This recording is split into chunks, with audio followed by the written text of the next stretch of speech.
Hello everyone.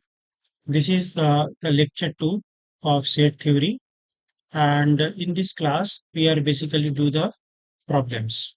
This is problem solving classes, and in lecture 1 we have already completed the whole theory part. Okay now. So now let's solve the few important questions. These questions is from 2025 JEE Mains question, second set question.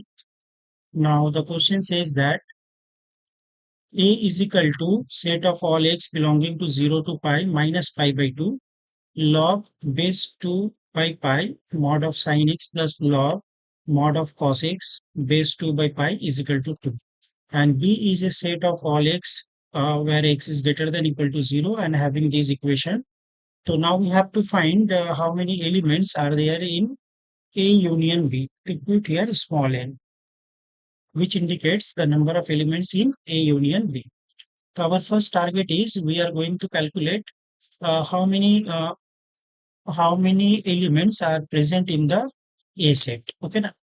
So here I am going to apply the formula log 2 base pi log m plus log n, which is log m into n. तो यहाँ पर क्या आ जाएगा log m into n, this one, which is equal to 2. Okay, now so now this can be written as mod of sin x cos x, which is equal to 2 by pi इसका whole square, 2 by pi इसका whole square, 2 by pi whole square, इसका मतलब ये हो जाएगा 4 by pi square. तो यहाँ पर एक फॉर्मूला हम लोग यूज कर सकते हैं, इसको अगर 2 से मल्टीप्लाई कर दे तो 2 sin x cos x और इसका मॉड्यूलस, तो इसको हम लोग लिख सकते हैं दोनों साइड 2 से मल्टीप्लाई कर दिए 8 by pi का स्क्वायर. तो लेफ्ट हैंड साइड में आ जाएगा sin 2x इसका modulus, which is equal to 8 by pi square. एक तरफ लेफ्ट साइड में है ट्रिगोनोमेट्रिक फंक्शन और राइट साइड में है एक एल्जेब्रिक फंक्शन. तो इसको हम लोग एक काम करते हैं, इसको हम लोग ग्राफिकल वे से समझने की कोशिश करते हैं कि y is equal to mod of sine 2x का अगर ग्राफ देखेंगे तो ये क्या आएगा. ठीक है ना. तो ये हो गया आपका, तो ये अपना हो गया 0, ये हो गया पाई और ये हो गया 2 पाई. लेकिन यहाँ पर साइन 2x है, तो यहाँ पर ये जो पीरियड है ये पाई में कन्वर्ट हो जाएगा, तो you have to divide everything by 2. तो ये हो जाएगा पाई बाई 2 और ये सिर्फ बन जाएगा पाई, ये वाला पार्ट पाई हो जाएगा. क्लियर है ना. तो ये बना मेरे पास क्या चीज का ग्राफ, ये मॉड ऑफ साइन 2x का ग्राफ आ गया.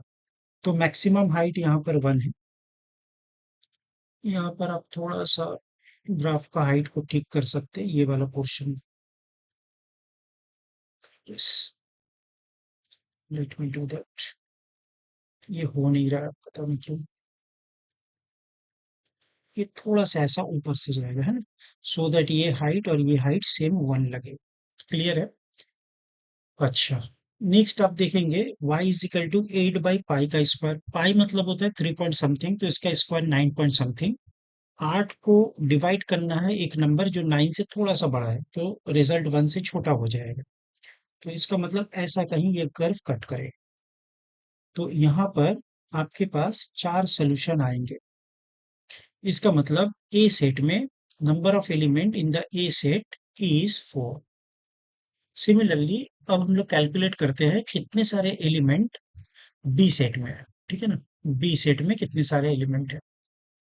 तो इसके लिए ये जो कंडीशन है ये मॉड्यूलस साइन दिया हुआ है. तो एक केस बना लेते हैं, केस 1, के root over of x greater than equal to 2, ये अज्यूम कर लेते हैं. तो इसका मतलब ये पॉजिटिव हो जाएगा, तो आपके पास आएगा रूट एक्स माइनस 4. और ये पॉजिटिव है 3 root over of x minus 2 plus का 6 और ये बनेगा equal to 0। Root x into root x आएगा 4 root over of x minus 3 root x और 3 इंटू टू माइनस 6 प्लस 6 0। तो इसको हम लोग लिख सकते हैं एक्स माइनस 4 प्लस 3 7 और root x is equal to 0। ठीक है नाउ यहाँ से अगर हम लोग रूट एक्स कॉमन ले ले तो अपने पास आ जाएगा रूट एक्स माइनस 7 और ये इक्वल टू 0। तो हम लोग को यहाँ से देखना है कि ऐसा वैल्यू को चूज करना है जो 2 से ज्यादा हो। ठीक है ना, यहाँ पर 2 से रूट एक्स जो है वो 2 से ग्रेटर होना चाहिए। तो अगर हम लोग रूट एक्स को 0 लेते हैं तो ये तो इनवैलिड हो जाएगा, लेकिन अगर आप लेते हो root x is equal to 7 तो ये तो 2 से ज्यादा हो गया, तो ये वैल्यू जो है ये अपना एक्सेप्टेड है ना, ये वैल्यू को हम लोग एक्सेप्ट कर सकते हैं। अच्छा लेट मी चेक, कहीं साइन का तो कोई मामला नहीं है गड़बड़। थोड़ा सा मैंने गलती कर दिया, माइनस और माइनस में यहाँ प्लस होगा तो ये 12 आएगा, थोड़ा सा मैंने गलती किया है, इसको जरा सा ठीक कर लेते हैं। तो यहाँ पर आप देख सकते हैं माइनस माइनस में प्लस, प्लस 6 प्लस 12 होगा। मुझे शुरू से लग रहा था यहाँ कुछ मैंने गड़बड़ किया। तो अब जो है 12 से आपको 7 लाना है, तो आप लो x माइनस 4 ले लो और आप एक 3 ले लो, 12 आ जाएगा। तो यहाँ से रूट एक्स का जो वैल्यू है x इक्वल टू एक 16 आएगा और एक 9, दोनों वैल्यू एक्सेप्टेड है क्योंकि रूट एक्स का वैल्यू 4 और रूट एक्स का वैल्यू 3 आ रहा है, दोनों ही 2 से ज्यादा है। एक अगला केस और बना लेते हैं हम लोग कि अगर रूट ओवर ऑफ एक्स अगर 2 से छोटा हो तो इस केस में इस इक्वेशन में क्या परिवर्तन होगा, पहला वाला x, दूसरा वाला 4 रूट एक्स ये आ गया, तीसरा वाला पॉजिटिव आएगा तो 3 root x minus 6 plus 6 equal to 0। तो ये दोनों तो कटा। अब आपके पास है x minus root of x is equal to 0। यहां से आप रूट एक्स कॉमन ले ले तो बचा root x minus 1 equal to 0। तो यहां से आपको x का वैल्यू क्या मिलने वाला है, एक मिल जाएगा आपको 0 एक, और दोनों ही एक्सेप्टेड है क्योंकि क्राइटेरिया है कि रूट एक्स 2 से छोटा होना चाहिए। तो अपने पास b में कितने एलिमेंट आ गए, 4 एलिमेंट आ गए, और b का जो 4 एलिमेंट है वो a का 4 एलिमेंट के साथ सेम नहीं है, ऑल डिस्टिंक्ट है। आप यहाँ पर देख सकते हैं एक 0 है, एक 1 है, एक 9 है और एक 16 है, और यहाँ पर कोई भी वैल्यू इसके बराबर नहीं है, ये चारों पॉइंट के बराबर नहीं है। तो इसका मतलब ये दोनों सेट जो है ये डिसजॉइंट है, इंटरसेक्शन में कोई भी पॉइंट कॉमन नहीं है। तो N of A union B should be equal to N of A plus N of B. इसका मतलब 4 प्लस 4 8 आना चाहिए आंसर। तो Calcutta is the correct option.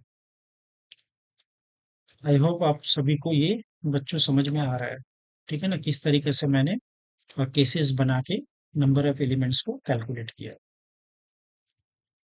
Next question पे आ जाते हैं। यहाँ पर ए एक सेट है जिसमें फर्स्ट 10 नेचुरल नंबर है, बी एक फ्रैक्शन आपको बनाना है, ए से एलिमेंट चूज करना है जहां पर न्यूमरेटर डिनोमिनेटर से छोटा होना चाहिए, numerator must be lesser than denominator, ये होना चाहिए। और ये जीईडी नहीं है, ये होगा जीसीडी, सी होगा, हाँ, ये जीसीडी मतलब एचसीएफ 1 होना चाहिए। क्लियर है ना, तो आपको एक प्रॉपर फ्रैक्शंस बनाना है विथ जीसीडी 1। तो ये बताना है कि बी में कितने सारे एलिमेंट पॉसिबल है। ठीक है, तो अब देखिए ये एम अगर मैं 1 चूज करूं, एम को अगर मैं 1 रखूं तो एन को मैं क्या क्या ले सकता हूं, 1 नहीं ले सकते, नहीं तो ये क्राइटेरिया फुलफिल नहीं होगा। मतलब न्यूमरेटर हमेशा डिनोमिनेटर से छोटा होना चाहिए, डिनोमिनेटर शुड बी लार्जर। अगर ये 1 है तो ये 2 हो सकता है, अगर मैंने 1 लिया है तो 3 भी ले सकते हैं क्योंकि HCF 1 आएगा। ऐसा करके आप 1 लेने से आप 10 भी ले सकते हैं। तो 2 से लेके 10 तक how many elements are there? Total 9। अब यहाँ पर अगर मैं 2 डाल दूं, m को 2 डाल दूं, तो मैं क्या क्या एलिमेंट ले सकता हूँ 2 से बड़ा, और HCF 1 भी होना चाहिए 2 के साथ। तो मैं यहाँ पर 3 रख सकता हूँ, 2 के साथ 4 तो नहीं ले सकता, 5 ले सकता हूँ, 2 के साथ 6 नहीं ले सकता, 2 के साथ 7 ले सकता हूँ, 2 के साथ 8 नहीं ले सकता, 9 ले सकता हूँ, और 2 के साथ 10 भी नहीं ले सकता क्योंकि HCF फिर 1 नहीं आएगा। तो ये मेरे पास 1 2 3 4 4 एलिमेंट आ गए। अब मैं 3 लूंगा, तो 3 के साथ मैं 4 लूंगा HCF 1, 3 के साथ 5 लूंगा HCF 1, 3 के साथ 6 नहीं ले सकता, 7 लूंगा HCF 1, 3 के साथ 8 लूंगा HCF 1, 3 के साथ 10 लूंगा HCF 1। तो ये मुझे क्या देगा? 1 2 3 4 5, 5 एलिमेंट्स मिल जाएगा। अगर मैं 4 डालता हूं तो मुझे लेना होगा 5, 4 के साथ 6 नहीं ले सकता, 7 ले सकता हूँ, 4 के साथ 8 नहीं ले सकता, 9 ले सकता हूँ, 10 भी नहीं ले सकता 4 के साथ। तो यहाँ पर मुझे मिल जाएगा 3 एलिमेंट्स, ठीक है ना। अब मैं 5 रखना चाहता हूँ, तो 5 से बड़ा नंबर नीचे रखना होगा 6, 5 के साथ 7, 5 के साथ 8, 5 के साथ 9, 10 नहीं लग सकता, तो फिर HCF आएगा नहीं 1। तो 1 2 3 4, ये 4 एलिमेंट आ गए। अगर मैं 6 रखूं तो मुझे 7 रखना होगा, 6 के साथ 8 नहीं रख सकता, 9 भी नहीं रख सकता हूँ, 10 भी नहीं रख सकता, तो सिर्फ एक ही एलिमेंट। 6 के साथ मुझे एक एलिमेंट मिला 1। अगर 7 रखूं तो 8 रख सकता हूँ, 7 के साथ 9 रख सकता हूँ, 7 के साथ 10 रख सकता हूँ, तो मेरे पास 3 बन गए। अगर मैं 8 ले लूं तो मुझे सिर्फ 9 मिलेगा 1, और अगर 9 ले लूं तो मैं 10 ले सकता हूँ फिर से 1। फिर थोड़ा सा काउंटिंग कर लेते हैं।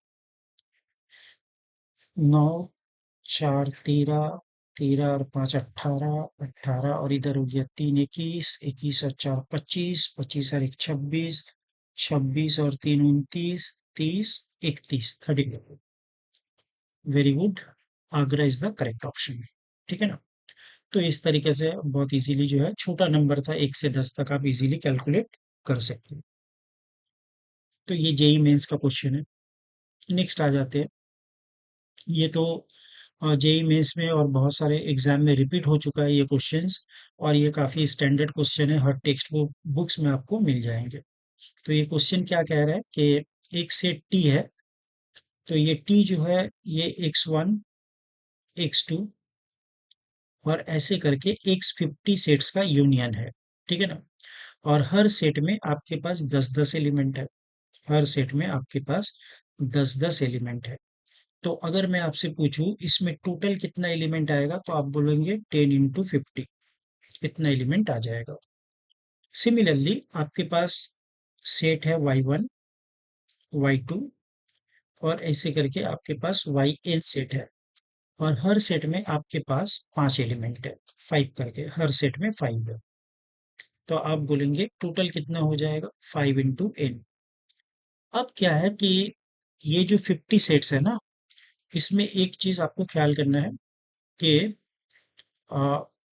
each element of the set T is an element of exactly 20 sets of xi। मतलब अगर कोई एलिमेंट अल्फा है तो ये 50 सेट में से 20 सेट में प्रेजेंट है। इसका मतलब हर एलिमेंट को आपने कितने बार ओवर काउंटिंग कर चुके हैं? 20 टाइम्स। हर एलिमेंट को हमने 20 टाइम्स काउंट ज्यादा कर लिया, वो प्रेजेंट है एक बार, लेकिन हम लोग उसको 20 टाइम्स काउंट कर रहे हैं क्योंकि यहाँ पर बोला each element of the set T is an element of exactly 20 of sets X I. वही अल्फा 20 सेट में प्रेजेंट है। अगर कोई बीटा है तो वो ये 50 में से 20 सेट में प्रेजेंट है। मतलब हर एक एलिमेंट को जब हम लोग यहाँ पर काउंटिंग किए 500 बार, तो वो हर एलिमेंट एक एक एलिमेंट 20 बार करके ओवर काउंटिंग हो चुका है। रिपीटेशन हो गया है। तो अगर मैं इसको 20 से डिवाइड कर दूं तो मुझे एग्जैक्टली पता चल जाएगा कि उसमें डिस्टिंक्ट एलिमेंट कितने हैं। सिमिलरली इस केस में हर एलिमेंट जो है वो 6 बार करके काउंटिंग हुआ है, 6 टाइम्स करके ओवर काउंटिंग हुआ। तो अगर 6 से डिवाइड कर दूं तो मुझे एग्जैक्टली पता चल जाएगा कितना एलिमेंट्स है वाई सेट्स के यूनियन में। तो वाई सेट्स का यूनियन और एक सेट्स का यूनियन दोनों जो है टी के बराबर है। तो आप इसको लिख सकते हैं 10 into 50 by 20 is equal to 5 into n by 6। तो आप इसको कैंसिलेशन कर दो, 10 से काट दो 2, 2 से काट दो 25 और इसको काटो 5 और ये n हो जाएगा 30। तो D for daily, daily is the correct option. Hope ये लॉजिक आपको क्लियर है, ठीक है। तो एक और क्वेश्चन करते हैं। अच्छा, यहाँ पर क्या बोला है कि एस एक सेट है जिसमें आपके पास 100 नेचुरल नंबर है, 1 से लेके 100 तक। तो the number of non empty subset of S such that the product of elements in A is even. अब आपको इस सेट का सबसेट बनाना है। तो जो आप सबसेट बनाएंगे उसमें कुछ एलिमेंट रखना होगा और वो सारा एलिमेंट का जब प्रोडक्ट लेंगे तो इवन आना चाहिए। तो अब मेरा क्वेश्चन है कि किसी भी नंबर का प्रोडक्ट इवन कब होता है? When the product of any number is even. तो आंसर है एटलीस्ट वन एलिमेंट टू होना चाहिए। At least one element is even, at least one member और एलिमेंट is even। तो अगर कोई नंबर इवन है तो आपके पास जितने भी नंबर हो अगर एक इवन है तो टोटल प्रोडक्ट इवन हो जाएगा। तो इस तरीके से तो फाइंड आउट करना बहुत मुश्किल है, तो हम लोग इसको क्या करेंगे, रिवर्स, रिवर्स केस को पहले काउंट कर लेंगे कि suppose I want to calculate how many subsets are there when I take the product of the elements, the product is odd. तो प्रोडक्ट ऑड निकालना बहुत इजी है। तो how many subset I can form so that product is odd, product is odd, इसको पहले हम लोग calculate करते हैं, ठीक है ना। तो प्रोडक्ट ऑड कब आएगा, जब आप जो एलिमेंट सिलेक्ट करेंगे एक भी इवन नहीं होना चाहिए।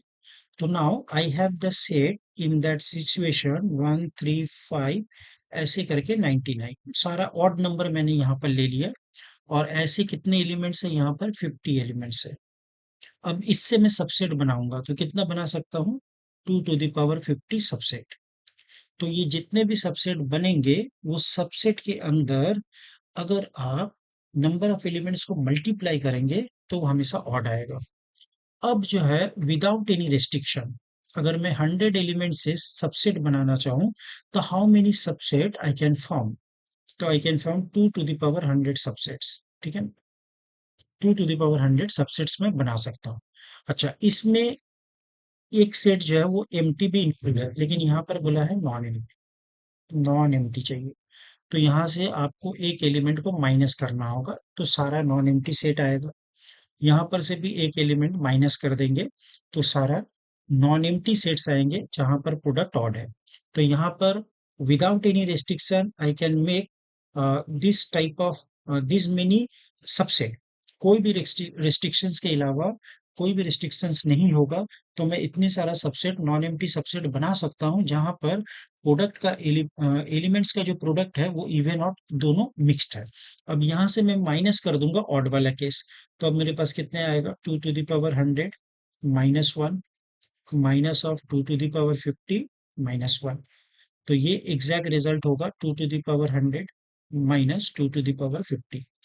अगर आप यहाँ से 2 to the power 50 कॉमन ले लेंगे तो आ जाएगा 2 to the power 50 -1। तो let me check the options. पहला ऑप्शंस मैच नहीं कर रहा, दूसरा ऑप्शंस यहाँ पर आई थिंक मल्टीप्लाई साइन होगा, ये थोड़ा सा साइन का गड़बड़ हुआ है, ठीक है ना। ये वाला साइन जो है, एक सेकेंड में, ये वाला साइन नहीं होगा, यहाँ पर मल्टीप्लाई होगा। आई होप आपको ये क्लियर है। तो now Bombay is the correct option. ये क्वेश्चन जनवरी 12 जनवरी 2019 का शिफ्ट 1 का क्वेश्चन है, ठीक है। चलो, सारे बच्चों को क्लियर है। बाकी को आप लिख सकते हो ए यूनियन सी, क्योंकि ये गिवन है, A union B, A union C given है। अब ये होगा B intersection A union B intersection C. अच्छा, बी इंटरसेक्शन ए मतलब ए इंटरसेक्शन बी, जिसका वैल्यू है A intersection C, union B intersection C. तो यहाँ पर सी इंटरसेक्शन कॉमन है, तो आप इसको लिख सकते हैं C intersection A union B. अब यहाँ पर देखो C intersection A union B का वैल्यू पता है, ए यूनियन बी को हम लोग लिख सकते हैं ए यूनियन सी। तो ए यूनियन सी, ए और ये सी, तो ये पूरा इसका यूनियन है, ए यूनियन सी, और सी इसका एक सबसेट है। तो सी सबसेट होने की वजह से when you take the intersection you will get C. तो Bombay is the correct option. I hope you understand this thing. Coming to the next question. For n greater than equal to 2, Sn denote the set of all subset of 1, 2, n with no two consecutive numbers. For example, 1, 3, 5 is a belonging to S6 because 1, 3, 5 में कोई भी consecutive नहीं है। लेकिन अगर आप 1 to 4 लेंगे, 1 और 2 consecutive है, तो ये S का एलिमेंट नहीं होगा, S6 का। तो इसमें पूछा गया कि N5 में कितने सारे एलिमेंट आएंगे, N ऑफ S5, S5 में कितने सारे एलिमेंट आ सकते हैं। तो Sn का मतलब क्या होता है, denote the set of all subset of 1 to n। तो S5 का मतलब क्या होगा, the set of all subset of 1, 2, 3, 4 and 5, ये सारे एलिमेंट का सबसेट, जिसमें कोई भी दो एलिमेंट कंसेक्यूटिव नहीं होना चाहिए। ऐसा मैं कितने सारे सबसेट बना सकता हूँ, subset with no two elements consecutive, कोई भी दो कंसेक्यूटिव ना हो, ये कंडीशन फुलफिल कर।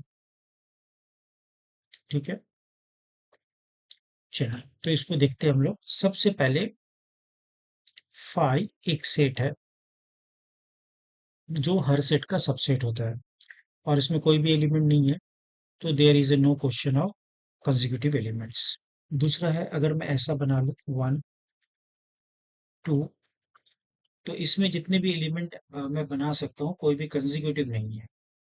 4, जितने भी सबसेट बना लो कोई भी कंसेक्यूटिव नहीं है।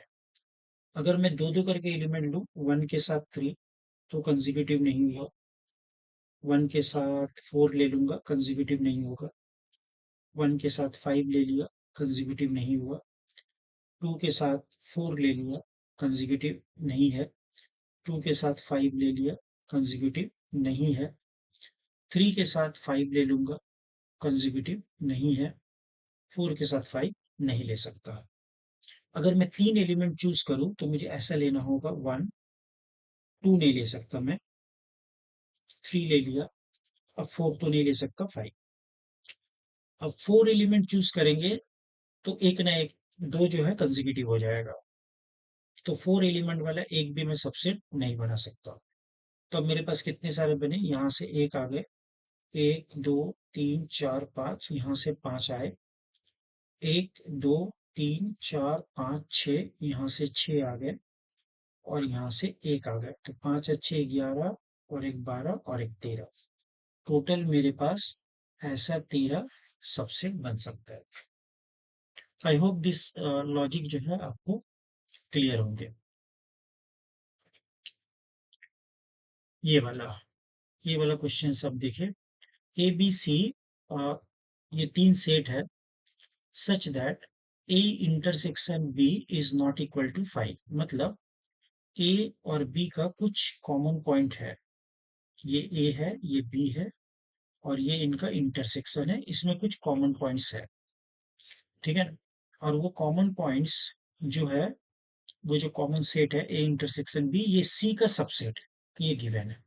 ये वाला जो पार्ट है ये सी का सबसेट है। Then which of the following statement is not true. अब ये लोग बोल रहा है कि कौन सा ट्रू नहीं है। तो पहला बता रहा है कि बी और सी का इंटरसेक्शन नॉट इक्वल टू 5। तो नॉट इक्वल टू 5 ये तो पॉसिबल नहीं है, मतलब ये ट्रू है, 5 नहीं हो सकता, क्योंकि ए और बी में जब हम लोग इंटरसेक्शन के कुछ कॉमन एलिमेंट्स आया है और वो सी का सबसेट है, मतलब वो एलिमेंट सी में भी प्रेजेंट है। तो जो एलिमेंट सी में प्रेजेंट है वो एलिमेंट बी में भी प्रेजेंट है, तो जब उन लोग का इंटरसेक्शन लेंगे तो 5 नहीं आएगा, 5 नहीं आएगा। ठीक है ना। तो ये ट्रू स्टेटमेंट है। ये लोग बोला नॉट ट्रू, तो ये ट्रू है। ए माइनस बी, ये वाला साइड होता है ए माइनस बी, ये वाला पार्ट, ये है ए माइनस बी का पार्ट, ये सबसेट ऑफ सी है। चलो ठीक है। और ये हम लोग निकाले थे इंटरसेक्शन, ये पहले से सबसेट ऑफ सी है। तो ए माइनस बी भी सी में है और ए इंटरसेक्शन बी भी सी में है, इसका मतलब ये पूरा ए सी का सबसेट है। तो ये भी ट्रू है, ये भी ट्रू है, ये वाला ट्रू है। ये लोग पूछे कौन सा ट्रू नहीं है। अब यहाँ पर देखो, third option C union A intersection C union B, तो यहाँ से आता है C union A intersection B. अच्छा, ए इंटरसेक्शन बी किसका सबसेट है? ए इंटरसेक्शन बी सी का सबसेट है। तो जब ये सी का सबसेट है और ये सी के साथ अगर आप यूनियन करेंगे तो बड़ा सेट सी आएगा, तो ये भी ट्रू है। अब बोला ये वाला वेरीफाई करो ट्रू है कि नहीं। तो नाउ टेक, ए में एक एलिमेंट ले लेते हैं हम लोग 1 2, बी में एक एलिमेंट ले लेते हैं ओनली 2, और सी में एक एलिमेंट ले लेते हैं 1 2। ठीक है ना। तो अब देखो आप, ए इंटरसेक्शन जब बी करोगे, ए इंटरसेक्शन बी, तो ए इंटरसेक्शन बी में क्या आ जाएगा? 2 आएगा, और 2 ये सी का सबसेट है। क्लियर है ना। अब ए माइनस सी करो आप, ए माइनस सी, तो ये नल सेट आएगा, और null set is a subset of any set. लेकिन अब गौर करके देखो, ए बी का सबसेट नहीं है। ए में दो एलिमेंट है 1 2, और बी में एक एलिमेंट है 2, तो ए बी का सबसेट नहीं है। क्लियर। तो ये वाला फॉल्स है। तो D is the correct option, daily is the correct option. चलिए इसको सॉल्व करके देखते हैं। C is the set of all x y such that x का square minus 2 to the power y is 2023, जहां पर x और y ये नेचुरल नंबर है। तो आपको ऐसा कितना pair of x and y मिलने वाला है वो कैलकुलेट करना है, और वो पेयर का एडिशन भी निकालना है। तो अब सबसे पहले देखो, ये जो है डायोफेंटाइन इक्वेशन है। डायोफेंटाइन आप समझते हो? डायोफेंटाइन इक्वेशन का मतलब होता है एक इक्वेशन जिसमें सॉल्यूशन जो है वो इंटीजर आना चाहिए, और एक इक्वेशन रहेगा और उसमें नंबर ऑफ अननोन ज्यादा होंगे। तो अ equation having the number of variables is more than the number of equation, number of variables is more than the number of equations, or the solution will be the integers, solution integers होना चाहिए, variable number of variable ज्यादा होना चाहिए, number of variable greater than number of equation. तो इसको हम लोग क्या बोलते हैं? Diophantine equation. और सोल्यूशन कैसा हो? सोल्यूशन हो बिलोंग्स टू इंटीजर। क्लियर है ना। नाउ इस टाइप का प्रॉब्लम को सॉल्व करने का एक इजी तरीका है कि आप y के ऊपर रिस्ट्रिक्शन डालो। जैसा कि मैं y नेचुरल नंबर ही लेना है, तो मैं फर्स्ट छोटा वैल्यू से ट्राई करता हूँ, y इज इक्वल टू 1। तो ये होगा x का square minus 2 which is equal to 2023। तो 23 के साथ अब जैसे ही 2 ऐड कर देंगे तो ये हो जाएगा 2025, और ये आंसर होगा 45 का स्क्वायर। एक्स नेचुरल होना चाहिए, तो एक्स का वैल्यू 45। ठीक है ना। अब मैं एक छोटा वैल्यू और लूंगा, y इज इक्वल टू 2। तो ये आएगा x का स्क्वायर माइनस 2 का स्क्वायर 4, ये बना 2023। तो यहां से मैं निकाल सकता हूँ x का स्क्वायर इज इक्वल टू 2000, 23 और 4 27। तो ये परफेक्ट स्क्वायर नहीं है, not a perfect square, not a perfect square. तो अब मुझे यहाँ से कोई वैल्यू नहीं निकल रहा। तो क्या y का और कोई वैल्यू हो सकता है जिसकी वजह से x एक जो है एक्स स्क्वायर एक परफेक्ट स्क्वायर नंबर आ जाए? तो मान लेते हैं हम लोग कि अगर y का कोई वैल्यू हम लोग लेते हैं जो 3 या 3 से ज्यादा है, तो ये कैसा होगा, एक्स स्क्वायर माइनस 2 का पावर y, और ये बनेगा 2023। तो अगर मैंने y को 3 से ज्यादा लिया है, तो अगर मान लो y को एग्जैक्टली 3 ले लेते हैं, तो ये 2 का पावर 3 8। अब मैं दोनों तरफ 8 से डिवाइड करूंगा, मॉड्यूलो ऑपरेशन लगाऊंगा, मॉड्यूलो 8।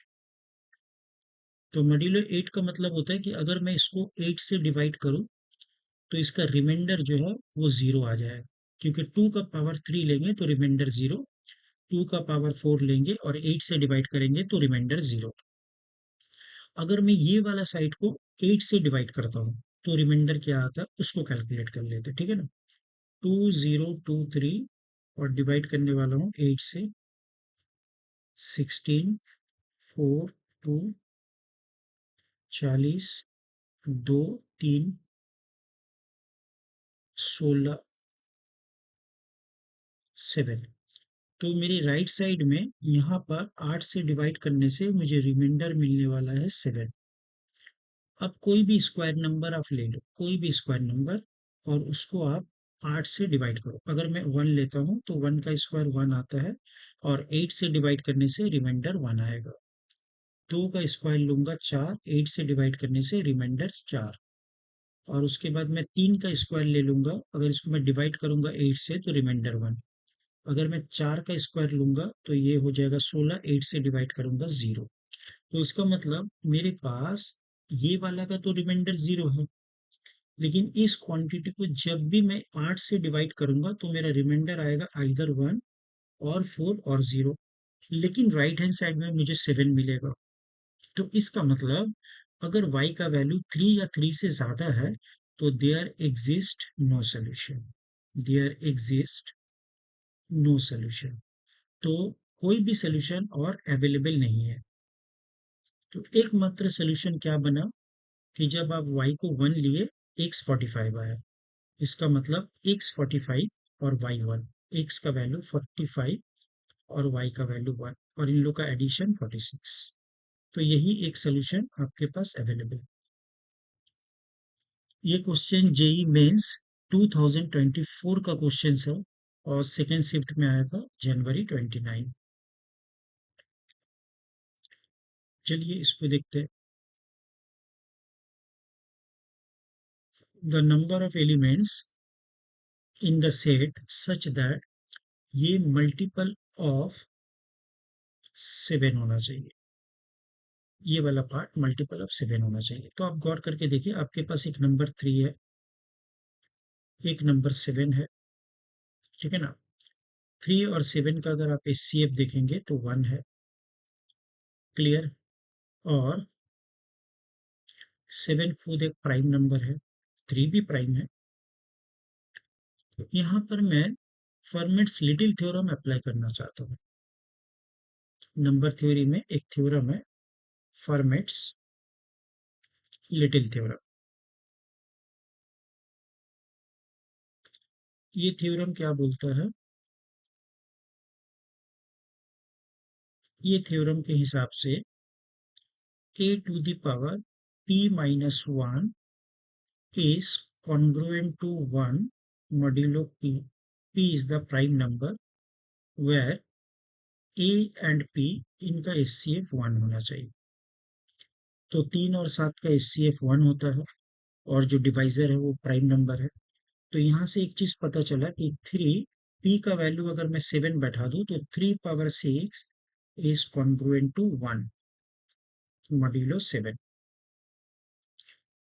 मतलब 3 पावर 6 को अगर मैं 7 से डिवाइड करूंगा तो मेरे पास हमेशा रिमाइंडर 1 आ जाएगा। Very good. अगर मैं ऐसा चाहूँ कि मुझे 3 का पावर 6 और उसका कोई भी पावर मैं k ले लूँ, तो ये हो जाएगा 1 का पावर k मॉड्यूलो 7। ठीक है ना? तो यहाँ से मुझे मिला कि 3 का पावर 6k ये हमेशा देता है 1। क्लियर? अब मैं दोनों तरफ अगर 3 से मल्टीप्लाई कर दूं तो ये कुछ ऐसा आएगा। मतलब 3 का power 6k plus 1 is equal to 3 modulo 7। मतलब 3 का पावर 6k प्लस 1, 3 का जब पावर 6k प्लस 1 होगा, ऐसे नंबर को जब मैं 7 से डिवाइड करूंगा तो रिमाइंडर 3 आ जाएंगे। तो वो इक्विवेलेंट टू है ये बोलना कि 3 का पावर 6k प्लस 1 -3 ये कॉन्ग्रुएंट टू 0 होगा मॉड्यूलो 7। मतलब ये 7 से डिविजिबल हो जाएगा।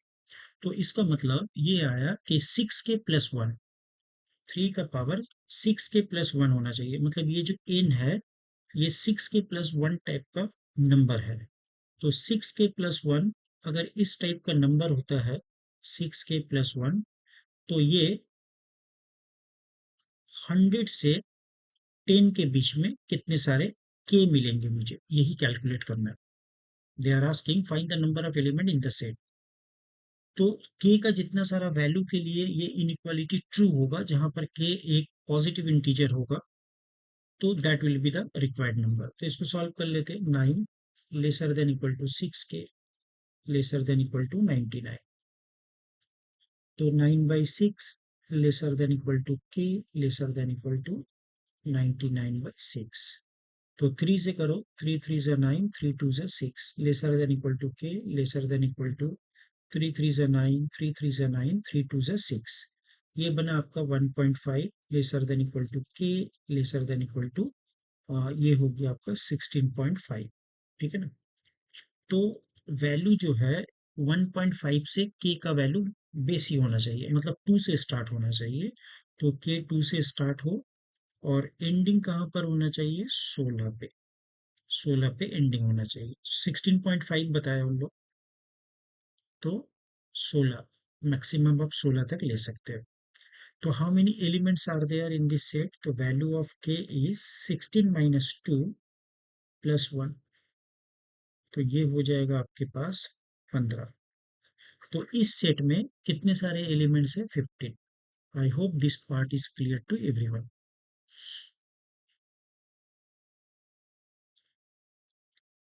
चलिए, इस टाइप का प्रॉब्लम हम लोग स्टार्टिंग में किए थे, जहां पर बी सेट का एक एलिमेंट के बारे में मैंने आपको बताया था। ठीक है ना? तो फिर भी इसको सॉल्व कर लेते हैं।